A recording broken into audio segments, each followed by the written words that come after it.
thanks for tuning in. It's Robbie here from Travelling Whisky Reviews, and I've got with me today the revered Johnnie Raph. He's a bit camera shy, but I've managed to strap him down to a chair for 5 minutes.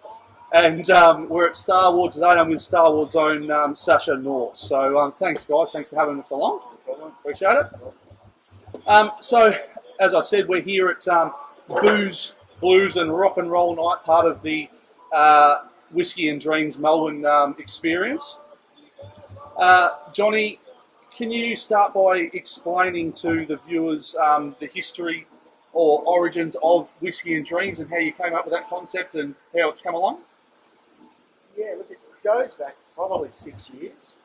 Ben Barano and I, the co-creator, Ben's really the driving force behind it these days, but he and I, we discussed a whisky show probably 6 years ago, but we felt the market wasn't quite ready. We wanted to bring to the market a difference in a whisky show, something that would be centric around independent bottlings and our own domestic craft industry that we have here in Australia.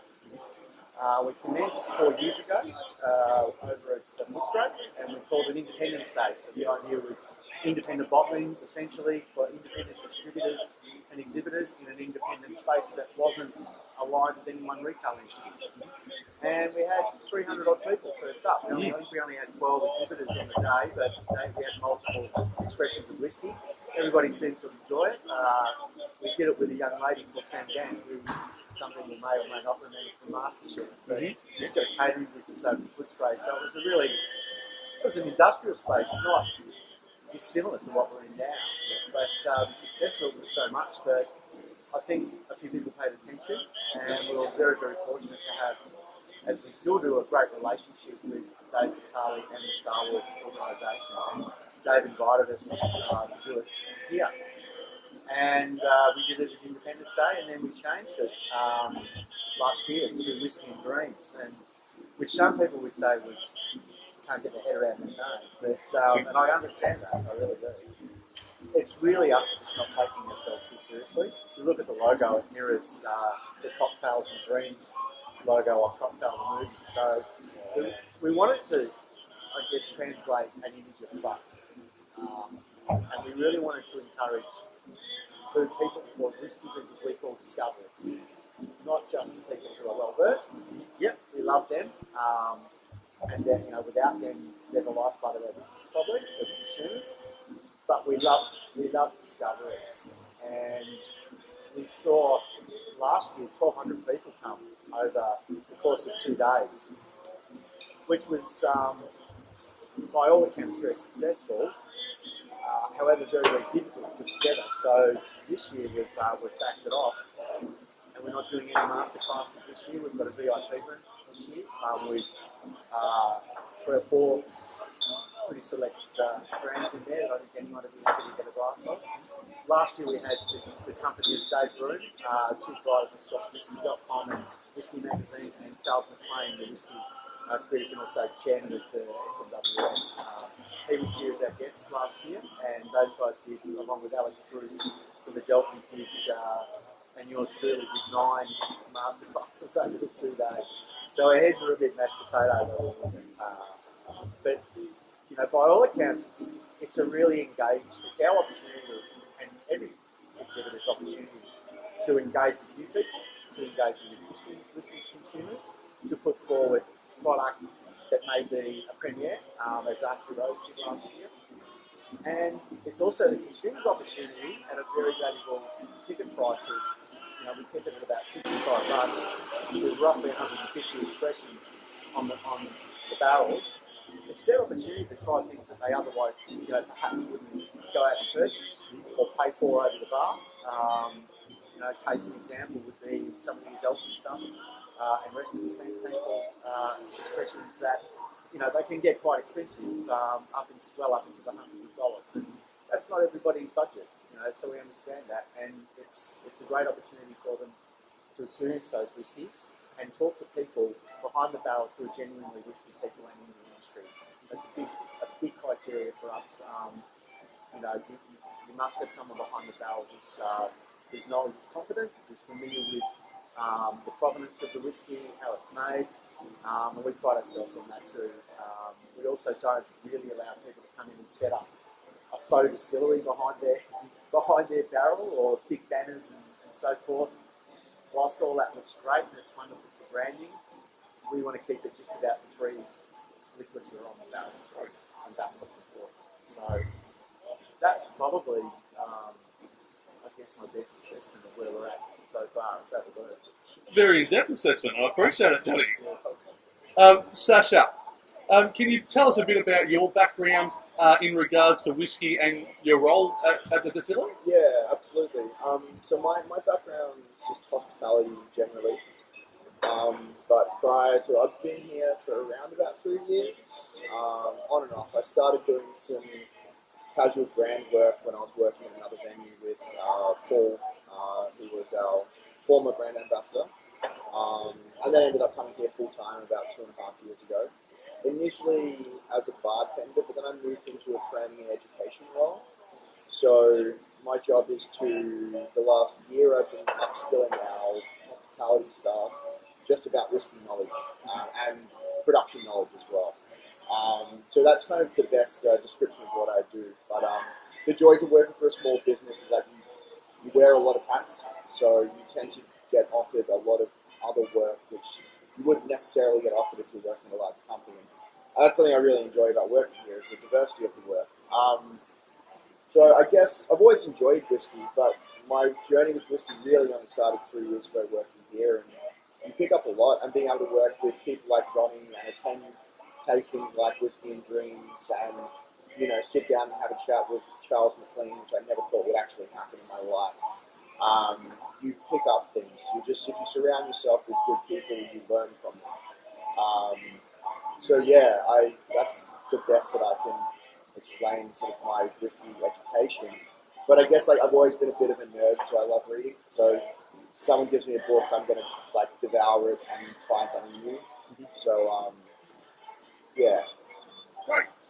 Fantastic. As Johnny was saying, the evolution of Whisky and Dreams from Independence Day has sort of come from the evolution of whiskey over the last 6 years. It's become mainstream in Australia. It's huge. It's growing at a fast rate. We have so many new consumers now, new age whiskey drinkers. Yeah.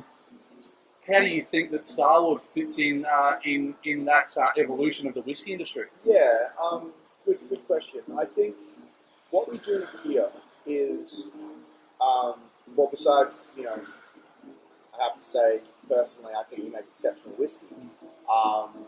What we have always done from the beginning is try and make whiskey accessible. We want to introduce new consumers to whiskey. So I think it's brands like Starward and even brands like Archie Rose who are driving that growth in the industry, because we're charging under $100 for our bottles of whiskey. We design our whiskeys so that they have complexity and structure, but they're also just enjoyable. We try not to make them too alienating. So I think we have a huge role to play in generating the growth in the market, but also while kind of satiating that with our core products. A lot of the small batch whiskies that we make, like the lovely brand that Johnnie and I have in front of us here, are some of the most creative whiskies I think being released in Australia.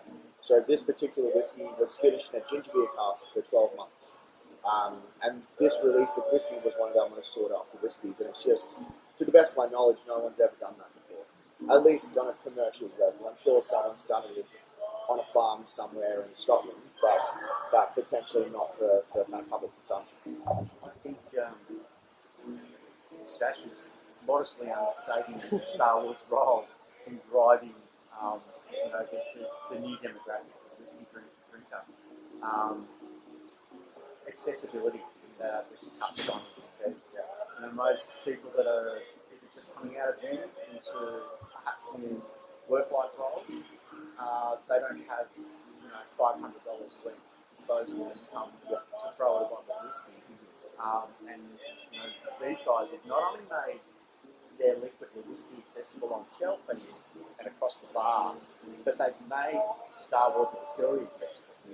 You can come here, you can touch it, feel it, breathe it, smell it as soon as you walk in the door.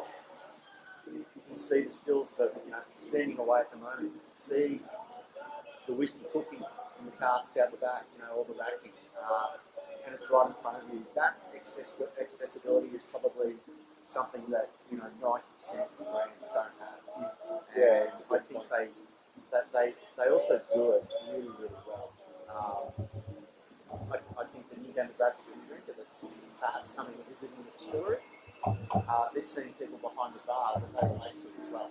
And the team here are wonderfully engaging, very knowledgeable, and that's been a big part of the success. Mm. They're also not afraid to take a risk every now and then. And I think there's a lot of admiration in that. Ginger beer cask case in example, probably a risky thing to do. But the end result is just sublime. There was ginger beer cask was born out of our head of brewing way back when in our old distillery. Made some ginger beer, didn't have a keg to put in, so put it in a cask, and just stored it in there for a little while. Then it was like, let's see what happens if we put some whiskey into this, and it was delicious. And we've made that for the last 5 years, just because it's, I don't know, it smells like candied ginger and it tastes like fresh cut, like Thai ginger. It's exceptional. It's exceptional stuff. Yeah, I think what the viewers won't know is that I know you, Johnny, from a very exclusive whisky tasting club. In fact, there's only 6 of us from the outer eastern suburbs of Melbourne. So that's where I'm lucky enough to have... But the new demographic of the we are, aren't we? And I can say with some confidence that we had a very in-depth discussion about this exact topic at our last meeting. And you've just reiterated everything that was said by all 6 members. Starward is not only great quality whiskey, but it's also readily available and it's affordable. Yeah. Johnny, tell us what's on the cards for tonight in regards to tasting and how you came up with the idea of pairing it with your finals. Oh, okay. So if we go back a little bit, not go back too far. I've always enjoyed music. I've always collected wine for 30 odd years,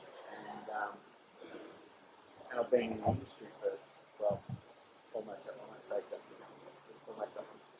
Come on, mate. Like I said, I'm angry dead here. I'm trying to get it out of you. More than 5 years. More than 5 years. Yeah. 5 years less than 50. Yeah. But in any case, I've always, to me, it's always been a natural combination. Music is all around us everywhere, every day in life, and music can transport you back to a place that you were when you were 17 years old and sneaking into a pub for the first time, and you may have heard Pop Sizzle on the jukebox, or a band, or you may have first seen that you've liked ever since, and it changed your life. I think we all know people, or maybe have experienced that ourselves. There's an army feeling, with music as well. We play it, it's a very emotional thing. We play it when we get married, we play it at funerals, when we leave this earth. We play it on all sorts of occasions. And whiskey is also in that light as well. We can drink whiskey when we want to celebrate. We can drink whiskey when perhaps we're feeling a little bit knocked around.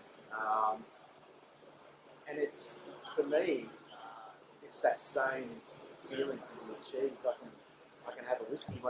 Probably one of my most succinct analogies of that would be, if I go back to Ben, who on trying, I think it was the Balvenie, I bought him a bottle of Balvenie 1501, I think it is, and the moment he smelled it, I bought him that because Balvenie's his favourite distillery, but upon smelling that whiskey, he looked at me and he said, I'm standing in the barrel room of Balvenie right now. It's that same thing. So, last year, I tried a few things up on Facebook, which I do less of these days. And it was kind of some albums paired with some particular whiskies. Not any kind of self-promotion in terms of our brands or anything. Barrows. Essentially, it was broadly everybody's stuff. These guys included. And then last year, Sacha contacted me and said, "Hey, would you be interested in doing like a flight night where we pair some music to some whiskey?" And I said, "Yeah, I'd love to." And we weren't sure if everyone would get their head around it. At first, a few people didn't, but it's amazing how they come up to me and I go, "I didn't get it at first, but now I do." To the point where I think someone last year when we did it came up afterwards and said, "You know, we were drinking, I think it was Neil Young, we were playing, and he said, I can see myself sitting on a veranda up in New South Wales at our country property listening to that, drinking whiskey." He said, "He completely put me there." If I do that, if we do that with one person in the room, then we've got a good night. Yeah, we managed to, I think we sold out for sittings of this last year. And by the last one, we had people up dancing and like it was great. And it's again, I think coming back to the future of whiskey. The future of whiskey is, I think, things like this. It's interesting ways and fun ways to engage with whiskey, and not necessarily just by flavor analysis, by emotional connection and sound and flavor. As Johnny said, has the ability to transport people, and that's wonderful. Yeah, I have a very strong connection with scent and memory. I remember mostly, it's odd how many things remind me of old Greek women who raised me, but they do, Mint reminds me of golden retrievers, and I can't get that out of my head. Yeah. Oh, absolutely right, and I think I said to you at our tasting, Johnny, and I actually said to Bree from Backwards Distillery, only last week that without someone to share the whiskey within a story, it's merely just an alcoholic liquid, and a really great one. Yeah. But for me, it's exactly the same. It's just that story. I won't take up too much more of your time. Sacha, can you just finish by just telling the viewers how they can get in touch here at Starward and how they can go about learning more about the process of whiskey? And yeah, absolutely. I mean, so here we're open currently Wednesday through Sunday. And we do like different length of kind of tours. So generally we'll do one on a Friday, 5 on a Saturday, or like 3 or 4 on a Sunday. And they go for about an hour, and that's kind of a quick and cheerful, $10 a head trip into the distillery. We talk about production processes, we get to talk about just kind of how whiskey's made generally. But the unique things that we do here, which make us different, right? We then do 2-hour-long master classes, and they're sitting at about $120. So you can come in the morning, do a 2-hour class. We go into a lot more detail. And I think one of the best ways to learn about whiskey, come into the bar. We have a beautiful bar here where we do a range of kind of cocktails and mixed drinks, and we have a selection of not only our whiskies and whiskies we've made in the past, but a selection of other wonderful whiskies on the back bar. And just come and sit down and chat to one of our bartenders about whiskey, because we all work here because we love whiskey. It's not, we're not in here for the fame or the glory. It's the liquid, right? So if you come into the distillery, there's so many different ways to engage, but honestly, just come sit at a bar, talk to a bartender, have a chat about whiskey. Or not, drink a whiskey and have a chat about something else. as I said, the links to how the website, the Starward website, and the links to the distillery tours will be up on this video. Johnnie, Raph, and Sacha Nourse, I really appreciate you sitting down with us. Thank you. And thanks for your time. No worries. Cheers, mate.